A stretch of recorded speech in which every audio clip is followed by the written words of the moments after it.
The Markovian Parallax Denigrate. C'est un nom qui ne vous dit sûrement rien si vous ne parlez pas anglais. Et même pour ceux qui maîtrisent la langue de Shakespeare, la formulation de ce titre doit sonner plutôt fausse. Et pourtant, vous avez sous les yeux le nom donné au tout premier véritable mystère d'Internet. Un mystère vieux d'il y a plus de 20 ans. Afin d'essayer de comprendre la véritable nature de ce mystère, rendons-nous plusieurs décennies en arrière. Plus précisément, en 1996. À cette époque, Internet tel que nous le connaissons n'en était encore qu'à ses débuts. Avant même son arrivée, des utilisateurs pouvaient déjà communiquer au travers de ce qu'on appelle Usenet. Usenet fonctionnait sous un principe de groupe de discussion relayés entre eux par des serveurs. Un peu à la manière des forums apparus bien plus tard, les utilisateurs pouvaient poster des messages afin de communiquer. Le tout se faisait au travers de différents logiciels appelés des newsreaders. Ces logiciels permettaient d'envoyer des messages, mais surtout de pouvoir lire celui des autres membres des groupes de discussion. Le tout étant organisé sous une forme assez proche des topics ou threads actuels. La raison pour laquelle il est important de préciser tout cela est que ces groupes de discussion vont accueillir le mystère qui nous intéresse aujourd'hui. En 1996, le 5 août pour être plus précis, une série de messages insensés a commencé à apparaître. Ils étaient aussi bien postés sur des groupes de discussion publics que dans les boîtes de discussion privées des utilisateurs. Et bien qu'aujourd'hui nous sommes beaucoup à recevoir des messages de spam dans nos boîtes mail, c'est à ce moment-là une chose qui se faisait plutôt rare. Qui plus est, ces messages cryptiques se mirent à envahir plusieurs groupes de discussion chrétiens. C'est comme si l'auteur ou les auteurs des messages ciblaient spécifiquement les groupes religieux afin de les submerger. Était-ce volontaire ? Ça c'est une question qui reste à ce jour sans réponse. Prenons le temps de décortiquer la structure de cette appellation. En premier lieu, il faut indiquer que la raison pour laquelle ces mots sont restés, c'est parce que dans la multitude de différentes suites de messages qui ont été martelés ce jour-là, ils font partie des mots qui sont le plus revenus, bien qu'il n'y ait pas réellement de lien entre eux. En premier lieu, nous avons le terme Markovian, ou Markovien en français. Ce mot pourrait faire référence à la chaîne de Markov, du nom de son créateur, le mathématicien russe Andreï Markov. Une chaîne de Markov est une suite d'événements dont les états futurs ne dépendent pas de ces états passés. La prédiction de ces formes suivantes ne dépend donc que de l'instant présent. Par exemple, c'est comme si une suite de dominos se heurtaient les uns les autres, mais qu'on ne prenait en compte que les deux dominos qui se touchent à l'instant présent, afin de déterminer comment les suivants vont tomber. Vient ensuite le terme parallaxe, qui désigne le changement du point de vue d'un observateur par rapport à un point ou un objet donné. Admettons que vous fassiez face à un arbre, et que vous l'observiez, puis que vous vous déplaciez autour en cercle, afin de l'observer sous un autre angle. Vous formeriez alors un angle entre votre passage de votre premier point d'observation au second. L'angle formé en question pourrait être qualifié de parallaxe. Enfin pour terminer, vient le mot denigrate, qui en français signifie dénigrer. Ce mot par définition veut dire que l'on critique de manière péjorative une chose ou une personne, que l'on montre du dédain, du mépris envers l'objet de notre dénigrement. Bien que tout cela soit des références auxquelles les mots pourraient se rapporter, tout cela n'explique pourtant pas la nature de ces messages, leur origine restant malgré tout très énigmatique. Qui a envoyé ces messages ? Pourquoi ? Dans quel but ? Eh bien ce n'est pas à cette époque que nous aurons une possible réponse, car à la suite de ces événements, le mystère se fait de plus en plus discret et va disparaître pour un long moment. Nous sommes en 2006. Internet s'est bien développé. Usenet est bien moins utilisé que 10 ans auparavant. Pourtant, plusieurs internautes en gardent mémoire. Et c'est grâce à leurs différents échanges par le biais de posts sur des forums que le mystère va être ressuscité. Des dizaines d'enquêteurs vont se mettre à la recherche de la moindre explication de ce secret enseveli depuis une décennie. Une piste va alors remonter à la surface, du moins c'est ce que l'on croit. Un internaute du nom de Chris Borgrage avait rapporté à l'époque l'un des messages contenant une adresse mail. Cette mystérieuse adresse email apparaissait sur le message du post en question. C'est cette piste qui sera suivie par nos enquêteurs de l'époque, d'autant plus que l'intitulé de cette adresse email renvoyait au format des adresses mail de l'université du Wisconsin.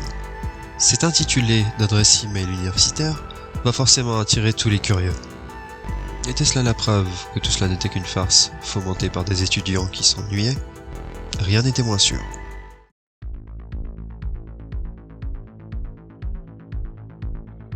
Susan Lindauer est un personnage pour le moins intéressant. Elle est née en 1963. Elle est la fille de John Howard Lindauer, l'éditeur d'un journal d'Alaska qui s'est présenté en 1990 en tant que candidat républicain au poste de gouverneur de cet état. Mais sa campagne fut entachée par des suspicions de financement illégaux, ce qui mit fin à son souhait d'accéder à la gouvernance de l'Alaska. Pour en revenir à Susan, elle fit ses études au Smith College à Northampton au Massachusetts, puis obtint un master en politique publique à la London School of Economics à Londres. En 1983, elle débutera une carrière de journaliste qui durera jusqu'en 1991 avant qu'elle ne se rapproche du monde politique. Là, elle travaillera pour plusieurs représentants du Congrès américain, puis en tant que chargée de presse pour la sénatrice Carol Moseley Brown.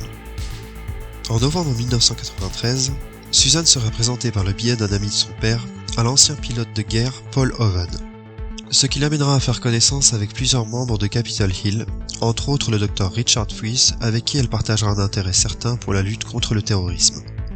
La suite des événements parsemant sa vie est assez mouvementée.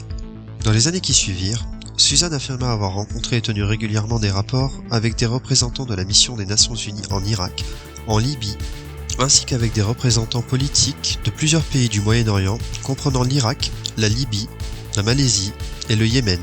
Elle affirme aussi avoir été placée sous surveillance, avoir reçu des menaces de mort et que l'on a même attenté à sa vie à cause des informations qu'elle détenait au sujet du vol Panam 103. En effet, en 1988, le vol américain Panam 103 avait explosé en vol suite à une bombe qui y avait été placée. Et à l'époque, la question de la responsabilité de cet acte était soumise à débat entre ceux qui portaient leur accusation envers le gouvernement libyen et ceux qui tenaient pour responsable Ahmed Jibril, un militant syrien pour la Palestine. Susan affirmait d'ailleurs qu'elle avait appris de la part du Dr Freese, qu'elle affirmait être son contact à la CIA, que la Libye était innocente vis-à-vis de cet acte.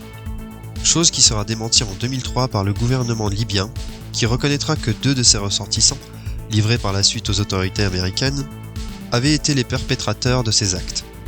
Et tout cela n'est qu'un point parmi tant d'autres, qui nous pousse à nous poser la question de la véracité des faits affirmés par Susan Lindauer. Bien que Lindauer est une fervente militante anti-guerre, elle sera quand même arrêtée par le FBI en 2004 sous réserve du Patriot Act.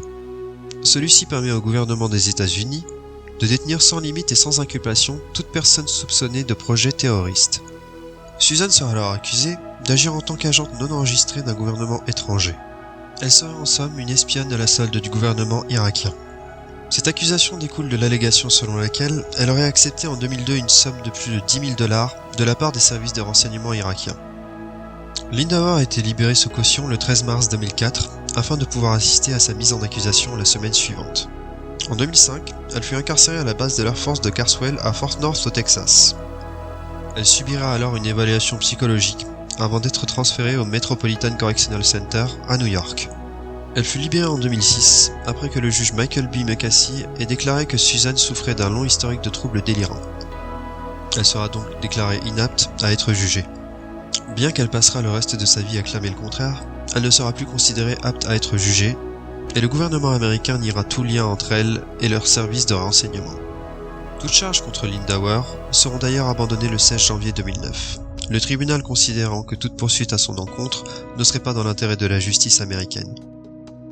Il était nécessaire de parler de la vie de Susan Lindauer afin de juger correctement de la cohérence de son lien avec le Markovian Parallax Denigrate.